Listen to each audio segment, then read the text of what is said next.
fatal heart impacts, past painful scars. In fact, I blast tasteful bars and pass. I back up my actions, fact don't ask, grab reactions, jacked attack with every word, then act with class as they hear me snap. I got nothing to lose, cause I fought and felt the bruise. Now I'm not the one confused, call the shots and they produce. I ain't lost, I'm finally loose. Pick a new silver excuse, I need the views to boost me to a new abuse of being used. Everybody wants a piece now, y'all can rest in peace now. You're dead to me, so peace out. Remember, you're discreet out. Get ready for defeat now. Alrighty. Hello everybody. This is Kiru's show here. And now, I've been trying to record this for the last couple of minutes. And I'm trying to explain this in a short, brief period of time, which I have not been able to do. It's why Deku is so inconsistent in this series. If Deku moves at higher percentages around weaker people, he can either kill them or destroy everything around him. Now, that's the reason why Deku limits himself to certain levels of power. And whenever whenever he needs to, he rises to a certain level again, jumping from 10 to 20 to 30. And then whenever Deku wanted to seriously just get done with Bakugo and stop playing around with him, he went up to 60. During the heroes vs villains. Then with his fight against the Nomu, why he couldn't just straight out blow it away with a 100% smash. The fact being that Deku, even with his power of 100%, let's say it being about 150% of All Might, the Nomu did not budge against All Might's fury of attacks in canon. So it wouldn't even budge even if you threw extra force at it. At least that's what I would believe. It took 1,000,000% to blow the Nomu away, and Deku had to use 1,000,000% to blow the Nomu away. So that's why he does seem inconsistent. I'm trying to power scale him in the areas around canon. And I know that is annoying to some people, because it's really fucking annoying to me too. Anyways. Okay, that was in under 2 minutes this time. That's good. Now, let us begin, and sorry about all that. I did at least want to clear that up for some people who are watching and still wondering that question. But now, let's pick up back at the hospital. Midoriya, he lost his arm. And All Might walked into the room to see Midoriya and Katie sharing a moment. Now, we do have All Might, who is standing there, while these two are still on the ground. Midoriya jumping up to his feet and asking All Might exactly, what are you doing here? Midoriya, who is this guy? Katie, this is, All Might actually looking back towards the door. There's no one there. Him telling them both to sit down. They need to have a chat. Now, the moment they do, All Might does inform young Katie that it is him, the #1 hero. Her visibly surprised and thinking that this is a joke, turning to Midoriya and seeing the face that he is making. The face whenever he's panicking. And she just asks him if this is real. Yeah, it is, Katie. What? I'm sorry. But All Might's big and buff. You're just, well, you know. I am well aware, but please. It is because I am not currently using my quirk. Huh? Yeah, Katie. About that. You know how I said, well, my powers suddenly just manifested one day? That was a lie. Midoriya explained that All Might decided to pass down his quirk to Midoriya. And her being absolutely surprised. Her actually going to open her mouth and yell something. However, Midoriya, the moment he does actually see her body language move the way it does, he throws up his left hand and actually does just grab Katie and, well, cover her mouth. her trying to yell something directly at All Might. As she actually does bring up her hand and grab Midoriya by his wrist, pulling it off of her mouth and asking him the question a bit more silently this time. So wait, your quirk can be passed down? Yes. That's crazy! I know. It was hard for me whenever I first learned about it. And, well, young Midoriya is quite gifted. So, wow, that's crazy. Yes, he is the 9th user of the ability. And, in fact, that makes him special. Whoa. Yes. Now, there is what happened at the USJ. I wanted to speak to him about that. Young Midoriya, do you know who Nana Shimura is?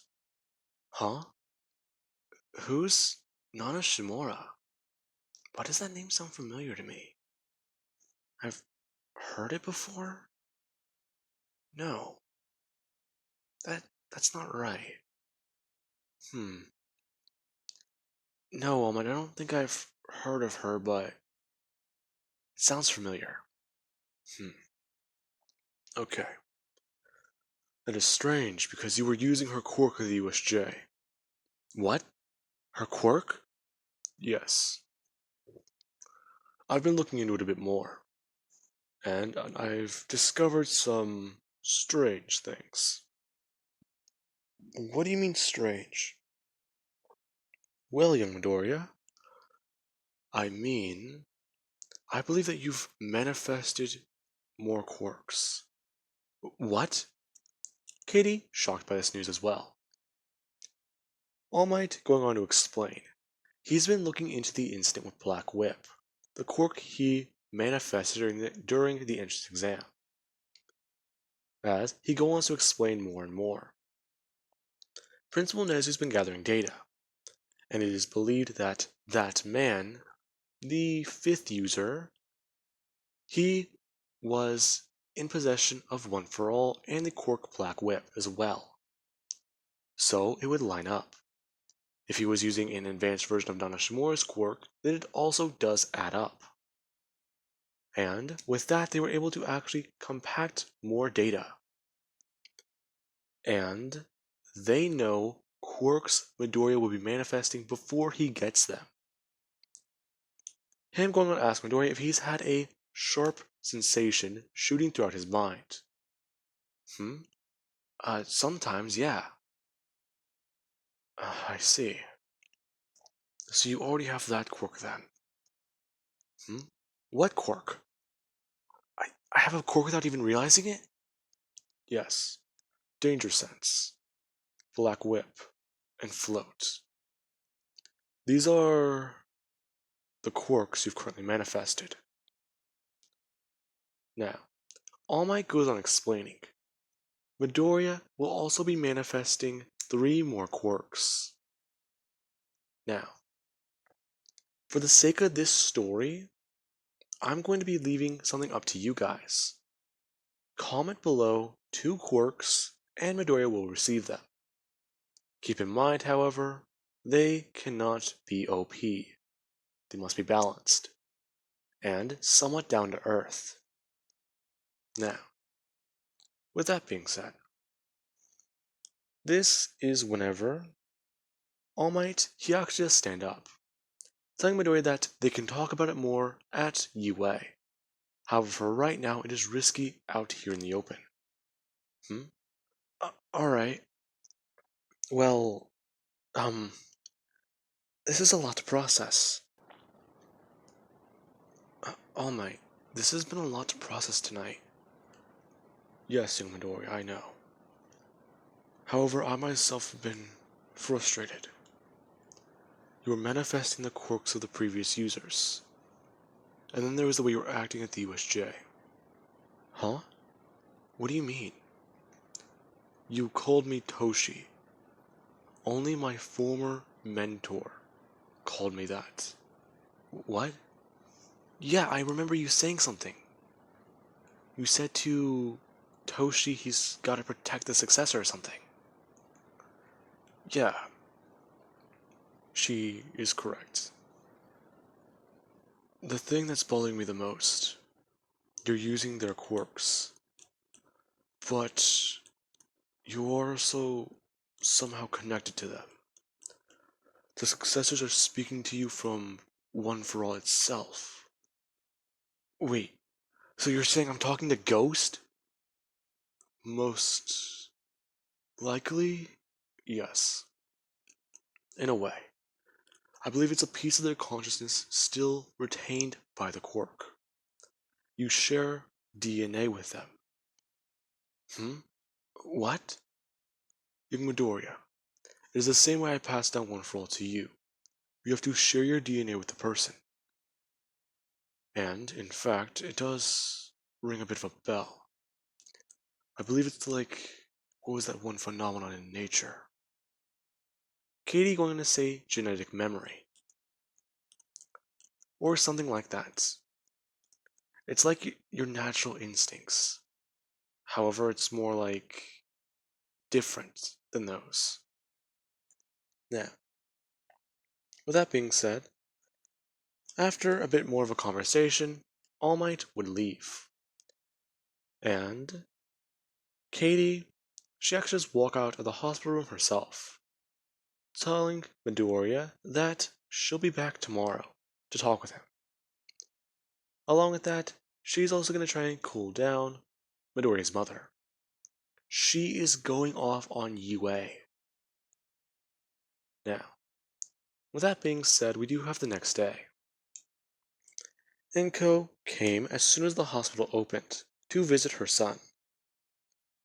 And so did Katie, along with other people from Class 1A, who all did at least bring gifts for Midoriya.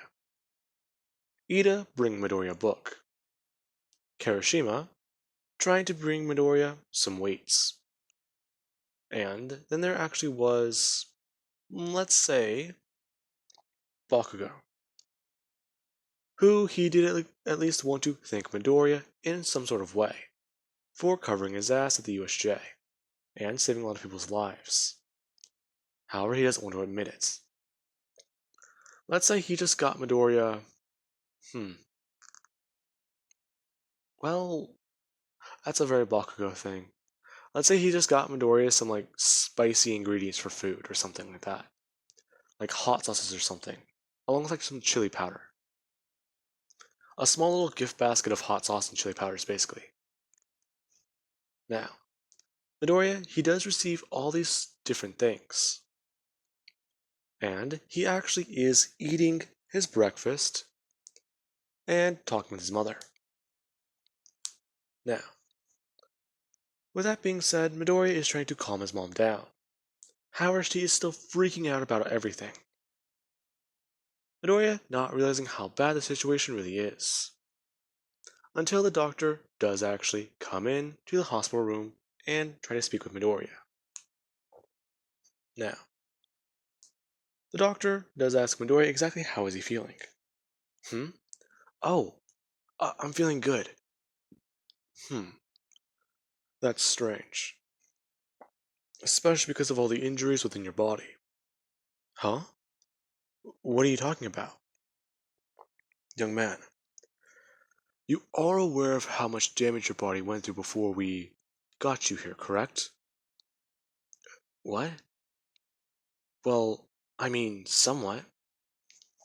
They told me I broke a lot of things in my face, I broke my other arm, and I hurt my ribs pretty bad. Well, my entire torso, basically. Young man, there are 206 bones in the human body. You broke 180, and you lost 64. Wait, what? Yes. You broke most of the bones in your entire body. Well, sort of a feat if you want to be real about this. In fact, I was surprised to find bones intact in your body. Now, there are 64 bones in one arm. These are what I am referring to when I say you've lost 64. everything within these areas of your forearm, your arm, everything on your right side, completely damaged. And then there is also your legs and your back. It's a miracle that you've been able to stand on your feet. However, we do not believe that that will last very long. Wait, what? Yes, young man. Now, the doctor does go over it a bit more. Whatever Midoriya did, moving at extremely high levels of power and doing what else he did against the Nomu. Midoriya moving with that level of power for as long as he did without even regulating it properly or knowing how to do it, it hurt him a lot. Midoriya doesn't feel it right now, but the effects of those injuries might be popping up shortly. In fact, it is best for Midoriya to stay off of his feet, because the moment that this all hits him, it's going to hit him all at once. He may not feel it right now because he's recovering, but it's going to hurt, especially whenever his body comes down off of all the painkillers he's been on. Huh? Yes. Well, thank you, doctor. Now, the doctor would leave. Midoriya trying to at least make a remark that he thinks that he did pretty well for his first time against a villain. Inko going off on Midoriya and talking about how he shouldn't have even done that. He should have just stayed safe, stayed with everybody else. Midoriya snapping back at his mother that they couldn't have done that. There was a villain there with a portal quirk. He separated everybody. They were all on their own against villains. And that if Midoriya didn't act the way he did, then that giant beast would have killed his teacher, Mr. Aizawa. Now, Inko, she's surprised by this. As you also do have Mary, who does come into the hospital room with Katie, talking about how this does seem to be a bad time. No, Mary, it's alright. Katie, come on, come in.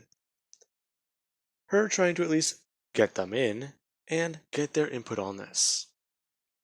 Asking Katie about what happened there. Her giving a full rundown. The villains were everywhere. And if it wasn't for Midoriya, things could have been a lot worse. Everyone was teleported away. And she's actually lucky she was with the people she was. In fact, if they were spread out even more, things could have been a serious problem. Now, Inko does begin to somewhat understand. However, she does still hold UA responsible, telling Midoriya that she is sorry, but she is going to have to pull him out of that school. Mom, well, I understand this is serious and all, but come on. You can't blame UA for this. Now, Inko isn't budging on this. And then there is a knock on the hospital room door. As All Might would come in buffed up.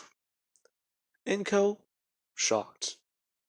As you have Katie and Mary. Katie's somewhat, wow, All Might's here. Meanwhile, Mary is like, oh my god, All Might's here. Now, All Might does actually walk into the room and quickly praise Midoriya for acting fast, and actually apologizing on Yui's behalf. Him getting down on his hands and knees and bowing for an apology, and actually saying that he feels responsible for this.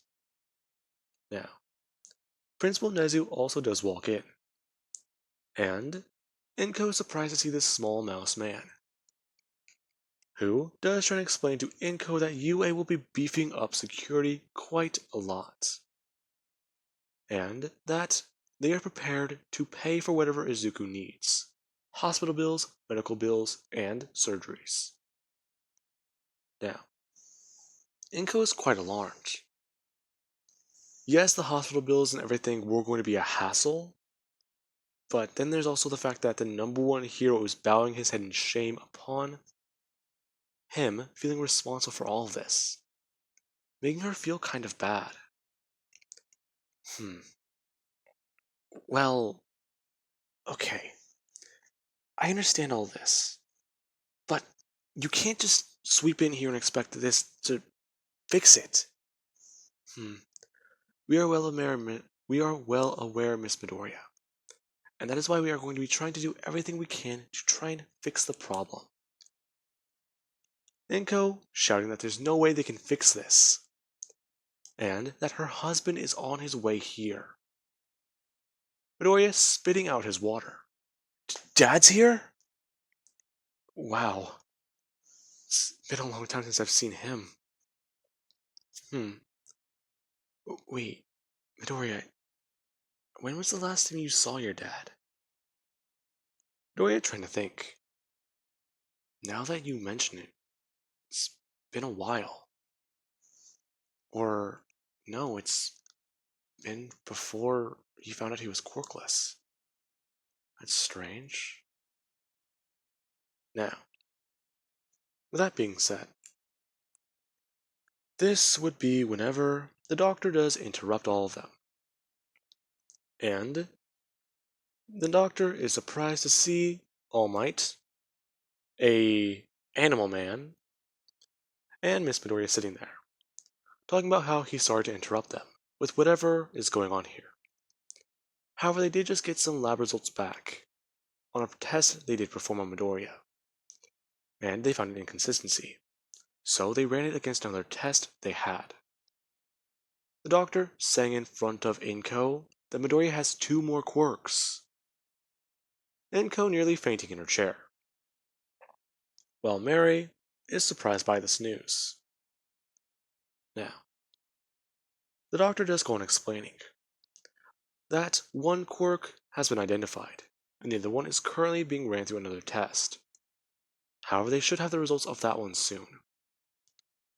Now, with that, this is whenever we do have what happens within the next week. Midoriya is able to head home, but he is discharged from the hospital in a wheelchair. And there is a lot of news about this. The boy who saved UA students at the USJ. He's finally been removed from the hospital. Now, Midoriya does get home. And eventually, after a few hours passing by, Midoriya finds that he's unable to move his legs, as the doctor informed him previously about what would happen. Midoriya's body, after going through so much action and adrenaline being pumped through him, has finally calmed down.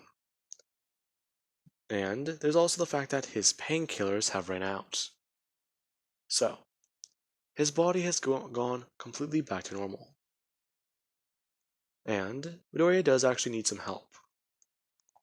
Now, Inko would try and help take care of Midoriya.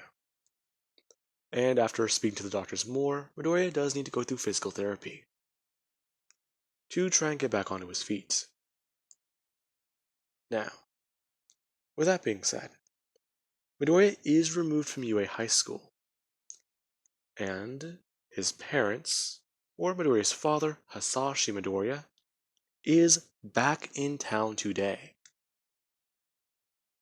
Now, whenever he does come home and see his son, he is quite alarmed.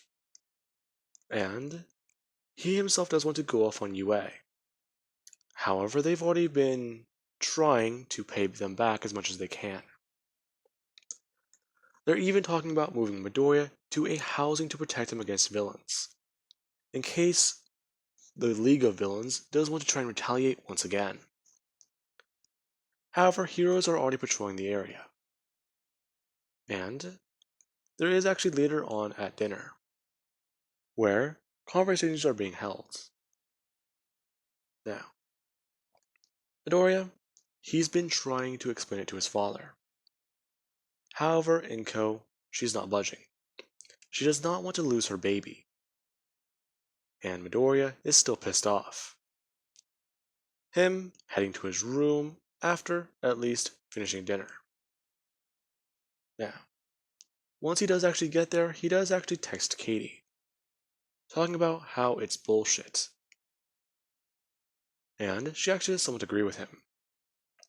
Yeah, it does suck. He's out of UA and he will not be able to participate in the sports festival. And she actually does ask Midoriya how he's doing. Him talking about how he's doing a bit better. However, it does suck. Doctors told him that it would not be, well, it would be bad, but it would not be this bad. Honestly, now he understands why his body felt the way he did whenever he tried to walk. Well, I mean, you almost brought down the building. What? Yeah, the place is the size of a city. Cementos said that the place was going to come down at any time. Jesus. Yeah, at least that's from what I've been hearing. Besides, everyone thinks that you're a hero. A hero. Right. Before my hero career even begins, it's ended. This sucks. And I don't understand why I have to. Midoriya dropping his phone as it hits the ground and slides underneath his dresser. Him getting pissed off as he does go to try and bend down a bit and get it. And this does not work. Now, Midoriya just actually does bring Black Whip out of his left arm. And as the whip does actually reach down, Midoriya goes underneath the dresser. Him forming a scoop and sliding everything out from underneath. A few coins and his phone do come out, along with some dirt. And well, it being shown that Midoriya does need to clean his room. Now, Midoriya, he does actually use Black Whip to then form something to grab his phone. As Black Whip wraps around his phone, it does come up. And Midoriya, he actually does look at it for 1 second. As he does try and focus and concentrate. Now, the way Black Whip does look is kind of weird. It's moving like black flames, before actually taking on a shape that Midoriya does have in mind. Now, Midoriya turned it into somewhat of a three-pronged tool, as he does bring it back down to his hand. And Midoriya grabs it. Huh. Okay, that's interesting. Midoriya actually looking down as to where his right arm would be. And he does try and focus. Now, Black Whip comes out of Midoriya's shoulder. And Midoriya tries to think about it, as he imagines an arm straight out in front of him. Black Whip beginning to take on somewhat of a rough shape. It looking like black flames moving outwards. And eventually it does go to where a wrist would be. Midoriya trying to then form a hand. As he would form somewhat of a spiked claw-like hand. As Midoriya does actually try and focus more. As somebody does knock on Midoriya's door. Midoriya breaking focus as Black Whip would disappear. And Hasashi would actually ask Midoriya if he's alright. Him telling his dad that he's fine. He's just trying to figure this all out. Along with that, there's float. I need to learn how to use that quirk. Then maybe, just maybe, I can still be a hero. Alright. Now, with that being said, I do hope you guys enjoyed. And have an amazing night. I will catch you guys in the next part.